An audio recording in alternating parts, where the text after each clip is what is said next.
Alright everybody, we are back with another Destiny 2 video. We are bringing some information on the new Dawning for the 2021 edition of the Dawning. If you've been around for previous years, not too much has changed, but I just did want to go over a few things that have changed and potentially a few things that you can grind to make it a little bit easier, as well as a couple perks that you're going to want to keep an eye out for. So hope you guys do enjoy the video, and let's get started. For the first thing I want to mention to you guys is there's a little bit of a difference with the oven this year. It's actually a lot easier this year than it has been with previous years. In the previous years, you'd have to go around getting your null taste, all your different ingredients, taken butter, all that, the explosive one, the one that you get, the finishing touches, all that for getting finishers. You'd have to go around and essentially do the finisher to get finishing touch for the first time, and then it would unlock and be like, hey, you've unlocked finishing touch, and now that you've done it, you now know how to do it. You see that it was you need to get a finisher kill, so you did a finisher kill for it, and you would kind of have to figure out each ingredient and each recipe on your own, or you could you go online to a YouTube video or to an article, and you could just see the recipe lists. However, this year, they made it a lot easier in the sense that you can go to the ingredients and then you read the ingredient and it'll tell you exactly how to get the ingredient, as well as the recipes. You can just hover over them now, even if you don't have and have never made the cookie or the treat. It doesn't matter. It'll still tell you how to do it. So that is going to be a much faster way for people to get this done. I do recommend right off the bat to finish baking one of every cookie or treat, as you will masterwork the oven. So then instead of costing, it'll cost, I believe, 10 Dawning Essence instead of 15 to bake once you masterwork it. So it'll significantly reduce the amount of Dawning Essence that you will need to do all the baking. So I highly recommend getting that done first. If you've already done all of your baking from last year, you're only going to have 2 more cookies this year to make, so it's not even a big deal.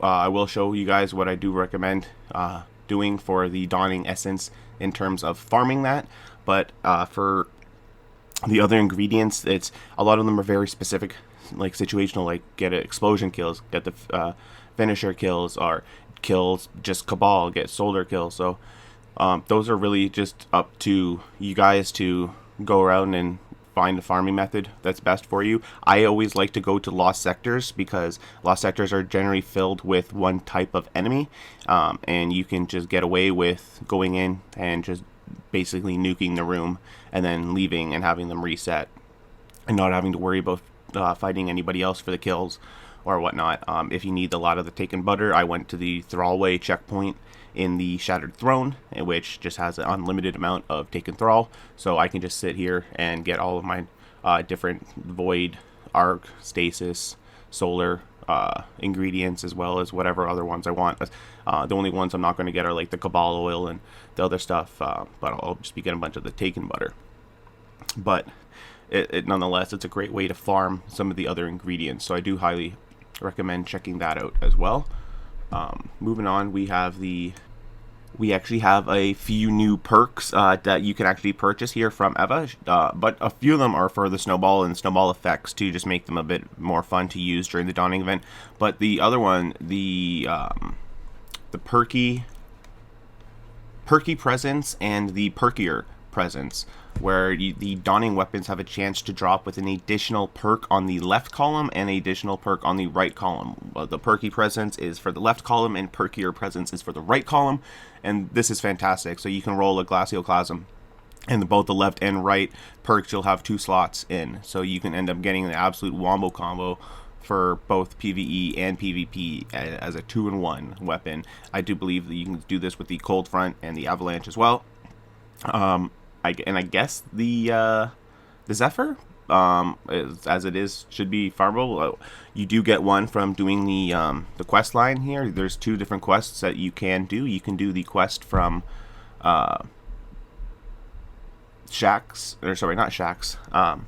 Saint 14, and he has you deliver a bunch of gifts to a bunch of the Elixni, which was great. And then you can also do one that has you going to see Zavala and going around and killing some Cabal and all that fun stuff, doing a strike and just doing some other activities, and then you end up getting a title for it, or sorry, not a title, you end up getting an emblem for it, as well as the Zephyr Sword, which is now Stasis. When it was here back, I want to say like 4 dawnings ago, this is like potentially the very first dawning that came out. The sword was available, but it was solar. And I do believe this is back in the Weapons 1.0 system before we had random rolls. So it had a curated roll on it. I don't remember what it has. I have to check my vault to see if I even still have it. But it was just unique back then for the fact that it was again a solar sword, and it was just something that looked a little bit cooler and a little bit different. I do like that they brought it back and made it stasis, and they gave it a sweet new perk. So I do recommend getting that, as well as going for the Glaciocasm as well, because you can get a subsistence roll on it, and subsistence on fusion rifles is just absolutely nutty. You just get a kill and you immediately get your ammo refilled, and you can just keep shooting. So for PvE, it's absolutely fantastic, and I highly recommend getting one. But I did tell you guys that I would let you know on a farming method for the Dawning Essence, and what I like to do is, aside from grabbing the bounties from Eva herself, she has an array of bounties that all give you a bunch of Dawning Essence. I like to go into the Wrathborn hunts.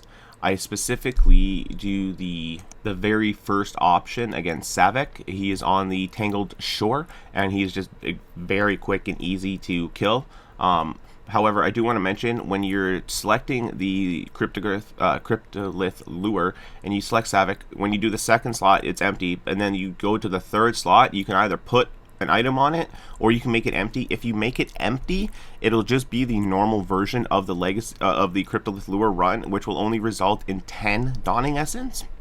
You have to put an actual modifier on to make it a heroic, I guess, version of the Cryptolith Lure, which will make match game there. So you will want to bring something solar, as there's solar shields, which the fusion rifle, the Cartesian coordinate absolutely just rips them. So if you have one, just throw that on. But I just wanted to let you guys know that if you to throw on a mod to make it the match made and make it the harder version, because that is what will give you the 15 Dawning Essence. It really doesn't make it that much harder. As long as you have something solar, you'll just rip right through them. And as you can see, you launch right into it. You clear the first enemy out, and then you go to where the lure spawns. You go find the lure, hold down on it, it'll load you in. As soon as you load in, you want to go into your the Cryptolith Lure and go and abandon it, essentially. So you reset the perks, and so that way you keep the mods without expending the mods, so you don't have to worry about having to go farm more mods for it and whatnot. You're not going to get any of the Cryptolith Lure rewards for it, but that's not what we're here for. We're here for the Dawning Essence anyway, so you just cancel it out. You go through, kill the boss, get your 15 Dawning Essence, and then you just do the same thing. You just load up another Savek, load up another final mod on him, go in, kill the first guy, activate the lure, go to the next place, cancel it before you go and kill the boss, and rinse and repeat.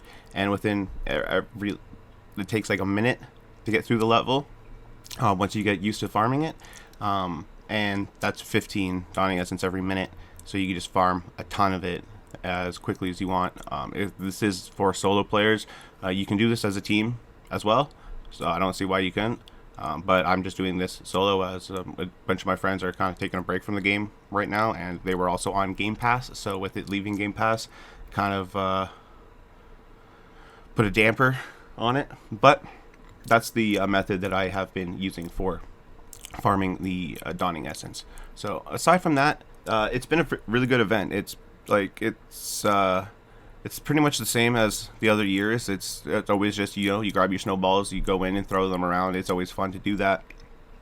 The armor is always fantastic. Well, I'll say always fantastic because every year, they always end up making something look good, whether it's just it doesn't necessarily have to be all pieces, but individual pieces still can be just really good and worth getting the outfit for regardless.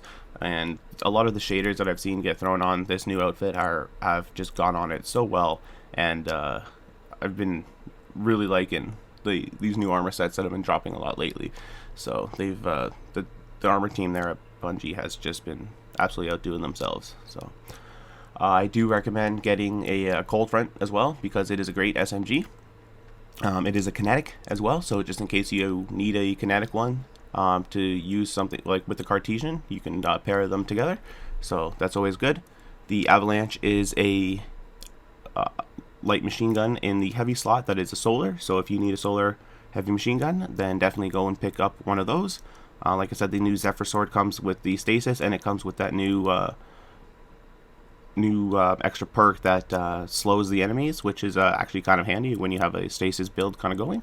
So there's a lot of fun to be had at it. And like I said, the Glacial Chasm can come with a unique role with subsistence, and if you get that with Reservoir Burst, you're just doing consistent super explosions every time you get your ammo back and get a kill. So for PvE, it's very good, and I definitely recommend checking it out. But I think that'll do it for the video, guys. I hope you guys found this informative, and hope you guys are enjoying the Dawning. This might be the last potential Destiny 1 before the new year, as we're just kind of doing the 30th anniversary and playing the Dawning and just waiting around for the Witch Queen. So I'm not going to 100% say this will be the last Destiny 1 because before the end of the year, because you never know. Sometimes something might happen, and maybe something drops, or I'll be playing some and I'll be like, you know what, I think I should record this. So you never know. But keep an eye out for that, and keep an eye on the channel for other videos, and I hope you guys did enjoy it once again. So if you did, it'd be absolutely wonderful if you could hit that like button, and please do consider subscribing to the channel for more content in the future. But until next time, have yourselves an absolutely wonderful day, and as always, stay hydrated, as hydration is key.